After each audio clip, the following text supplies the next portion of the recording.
হাতে ব্যথা, পায়ে ব্যথা, মনে ব্যথা, যেরকম ব্যথা হোক না কেন আমরা মোটামুটি সেটাকে কন্ট্রোল করতে পারি। বাট যদি জ্বর হয়, সেই জ্বরের যে কষ্ট, সেই কষ্ট কিন্তু মোকাবেলা করা খুব মুশকিল। তো হ্যালো এভরিওয়ান, আশা করছি তোমরা সবাই খুব ভালো আছো আর আমি একটুও ভালো নেই। এই ভালো না থাকা শরীর নিয়ে চলে আসলাম স্টেশন, এবং স্টেশনে এসে টিকিট কাটবো। টিকিট কাটতে এসে দেখছি এত পরিমাণ ভিড় যে যেই ভিড়ে আমাকে মোটামুটি আধ ঘন্টার উপরে দাঁড়াতে হয়েছে, এবং টিকিট কাটতে না কাটতে দেখছি ট্রেনে ঢুকে গেছে। ভাগ্য খারাপ থাকলেও অবশেষে আমি ট্রেনে জায়গায় পেয়েছিলাম। আর আমার বাড়ির থেকে বহরমপুরে আসতে সময় লাগে প্রায় 1 ঘন্টা, আর পুরো 1 ঘন্টা আমি ট্রেনে ঘুমাতে ঘুমাতে অবশেষে পৌঁছে গেলাম বহরমপুর স্টেশন থেকে আমি চলে আসলাম টোটো করে বহরমপুর বাস স্ট্যান্ড। আর বাস স্ট্যান্ডই ছিল আজকে আমাদের লোকেশন, হোটেল লুদ্দুতে, মুর্শিদাবাদ মডেল টাউন, যার অ্যাডমিন রিন্টু শেখ। আজকে আমাদের শোয়ের ফার্স্ট গ্রুমিং। দেন আমি ওখানে পৌঁছে যাওয়ার পর নিজের ড্রেস চেঞ্জ করলাম, এবং ড্রেস চেঞ্জ করার পর সাথে সাথে বাচ্চাদের, মেল এবং ফিমেলদের গ্রুমিং কমপ্লিট করলাম। আমার শরীরটা সত্যি এত পরিমাণ খারাপ লাগছিল, না পারছিলাম বসতে, না পারছিলাম দাঁড়াতে।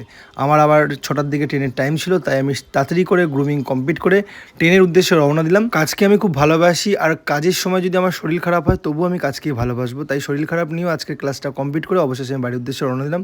আর ব্লগটা কেমন লাগলো জানিও, টাটা।